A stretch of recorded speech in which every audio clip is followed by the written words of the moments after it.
Salam dəyərli müəllimlər, xoş gördük sizləri. Demək bilirsiniz ki, metodika bu illəri çərçivə sənədi çox tez bir şəkildə çıxdı. Təsnifat tərəfindən artıq yeni tədris ili üçün imtahan verəcək müəllimlərin işə qəbuluna, imtahan verəcək müəllimlər üçün yeni çərçivə sənədi təşkil verildi. Burada təbii ixtisaslarınız da var. İstəyən linki videonun açıqlama qismində yerləşdirəcəm, rəy qismində yerləşdirəcəm.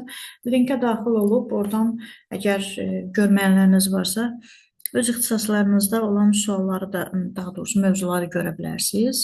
Bildiyiniz kimi yuxarı hissələrinə qaldırım. Yəni burada ixtisaslar da qeyd olunub. Üstündən gəldik. Digərlərində də yəni ixtisaslar qeyd olunubdur. Baxmayanlar daxil olub baxarlar.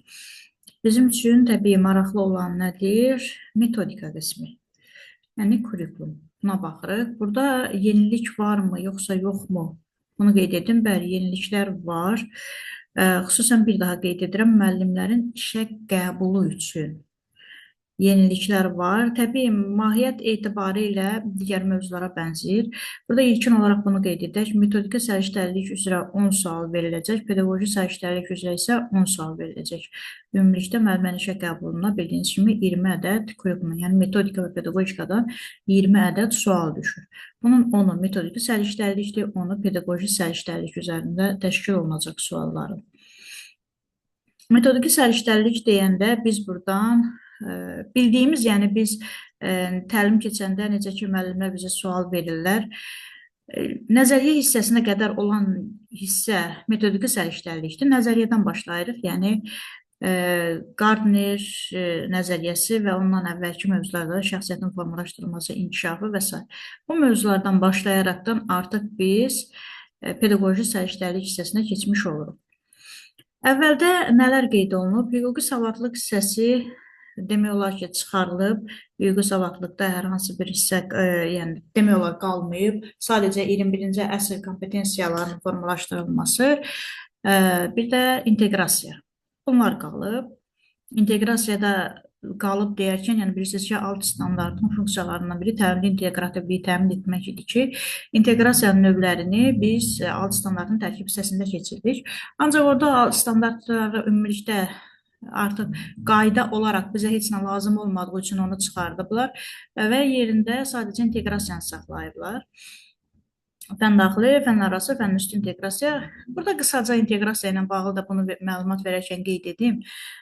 Bəzən müdavimlərin qarışdırdığı fənarası və fənüstü inteqrasiya tipləridir ki, burada bunu yadınızda saxlayın ki, bir mənalı olaraq, əgər ki, işi şagird icra etmişsə, burada fənüstü inteqrasiyadan danışa bilmərik. İstəyirsiniz müəllim dağdan, dərədən, arandan, çöldən, bayırdan, hardan danışsın, şagird də hara aparır, aparsın, fərqi yoxdur. O yerdə şagird iş görmürsə, deməli orada fənüstü inteqrasiyadan danışa bilmərik. Orada biz fənarası və ya fəndaxili inteqrasiyadan danışacağıq. Yəni, müəllimin gördüyü istənilən iş ya fəndaxili, ya fənarası inteqrasiyadır. Əgər orada şagird iş görərsə, şagirdin gördüyü işə baxırıq və orada fənüstü inteqrasiyadan danışa bilərik. Bunu belə yadınızda saxlayın. Digər mövzulara keçid edirik. Yəni, burada dəyişən bir mövzu yox, əlavə olunan bir mövzu var. Yəni, hüquqi savadlıq çıxarılıb, yerdə qalan digər mövzuların hər biri yerindədir. Sonra fəaliyyət bölməsindən, taksonomiya hissəsindən belə deyək, idraç taksonomiyası saxlanılıb, amma emosional psixomotor taksonomiya çıxarılıb. Əvvəlində bilik və fəaliyyətin növləri dedikdə, yəni taksonomiyalar bilirik ki, eyni zamanda bir fəaliyyəti göstərə biləcək haldır. Ona görə də bilik və fəaliyyətin növləri, onların tapşırıqlarda tətbiqi, dedikdə elə biz digər fəaliyyət növlərini də onun içərisində qeyd edirik. Yəni, emosional, psixomotor fəaliyyət növü kimi qeyd edirik. Yəni, burada taksonomiya olaraq adı verilməsə də, fəaliyyət növü olaraqdan biz onları yenə də keçə bilirik. Yəni. Sonra əlavə bir mövzu var, səriştə əsaslı tapşırıqların hazırlanması, yəni Norman Webin dərin bilik səviyyələri nəzəriyyəsi.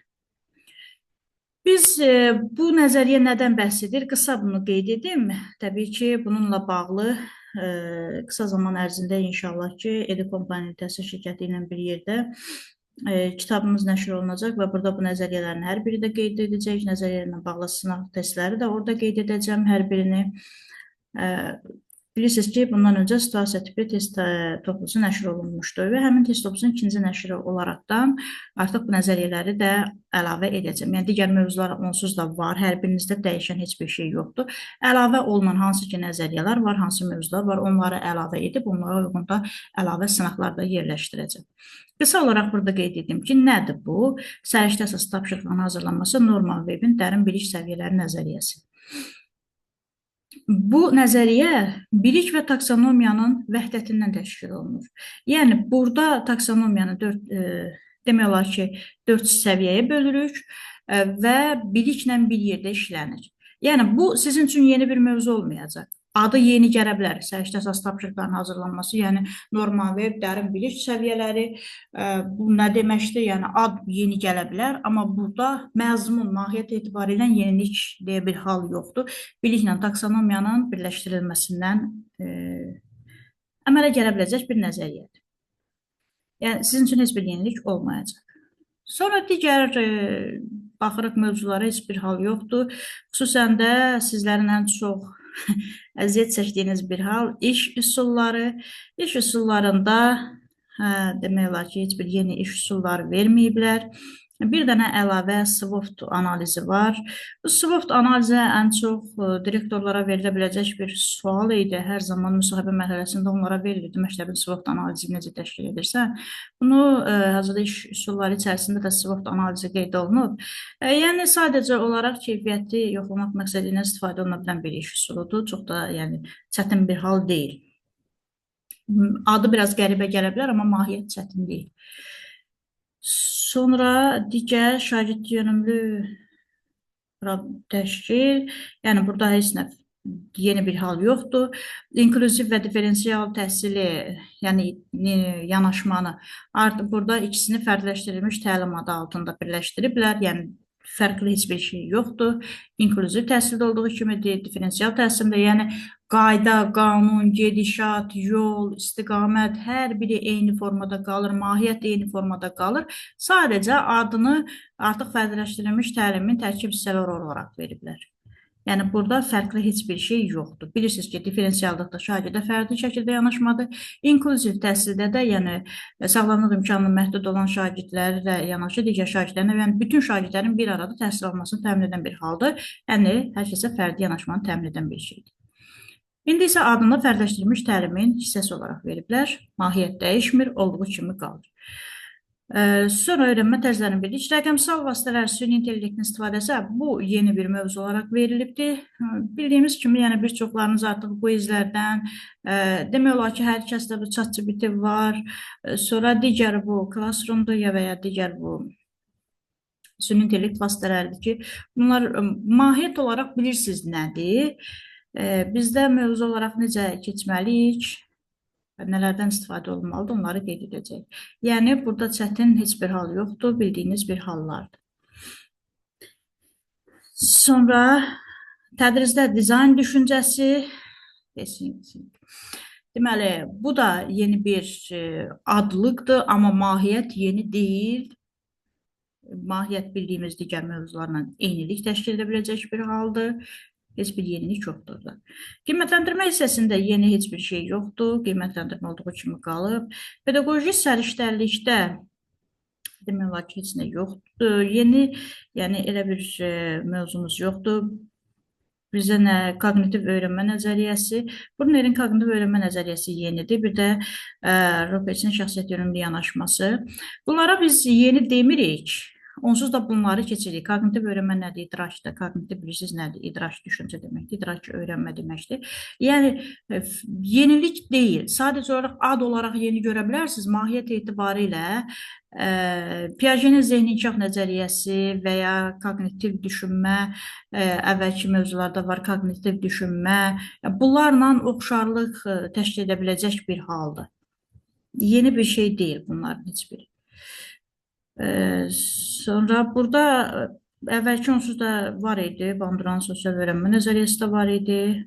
Sonra burada sosial öyrənmə nəzəriyyəsi, sosial-emosional öyrənmə, sonra emosional zəka, bunların hər biri sonra təlimdə pozitivliyin təmin olunması, emosionallığın təmin olunması, bunların hər biri, sonra səmərəli öyrənmə mühitinin qurulmasının tələbləri, üstünlükləri demək olar ki, bir-biri ilə tam əlaqəli və bir-birinin biraz genişlənmiş forması olan dərslərdir. Heç bir, yəni arada çox cüzi bir fərqlər var. Bir-birinin genişlənmiş formalarıdır. Bəzilərində hətta görürsünüz ki, mahiyyət olaraq eynidir, hissələr, səviyyələr eyni bölünür. Yəni, fərqlilik yoxdur elə bir halda. Və digər mövzular da bullying və sinif dəyişdirməsi eyni bir şeydir. Pozitiv intizam və bərpa edici yanaşma. Bu ad olaraq yeni gəlib, pozitiv intizam, bərpa edici yanaşma, yəni mahiyyət etibarı ilə bərpa edici yanaşma, bullyingin qarşısının alınması və ya sinifdə nə etsək bullying hadisələrə baş verməz tipli yanaşma ilə oxşarlıq təşkil edə biləcək bir haldır. Düzdür, burada müəyyən qədər bir fərq var, amma mahiyyət etibarı ilə bax, o hissə ilə oxşarlıq təşkil edir. Yəni, bərpa edici yanaşma pozulmuş intizam qaydalarını biz necə bərpa edə bilərik də, yəni şagirdlərə əsas mahiyyət nədir? Şagirdlər məktəbə necə cəlb olunmalıdır? Baş verə biləcək pozuntu qaydaları necə bərpa olunmalıdır? Şagirdlər tədrisə necə həvəsləndirilməlidir? Yəni, bu kimi hallar təşkil edir mahiyyətini. Gördüyünüz kimi, yəni bunlardır mövzularımız və mövzularda dediyim kimi qısa bir, çox az bir dəyişiklik var ki, bu dəyişikliklərin hər birində qeyd edəcək. Mahiyyət etibarı ilə isə dəyişən heç bir şey demək olar ki, yoxdur.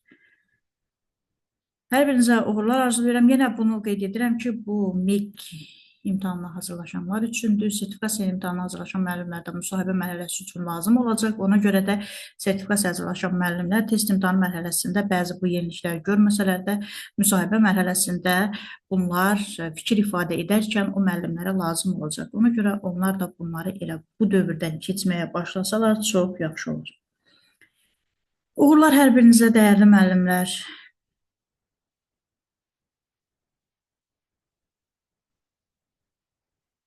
Bu arada bunu qeyd etdim ki, noyabrda başlayacaq qruplarımıza, yəni MİQ və sertifikasiya üçün qruplarımıza qeydiyyat davam edir. İstəyənlər 050 582 50 87 nömrəsinə WhatsApp-da yaza bilərlər.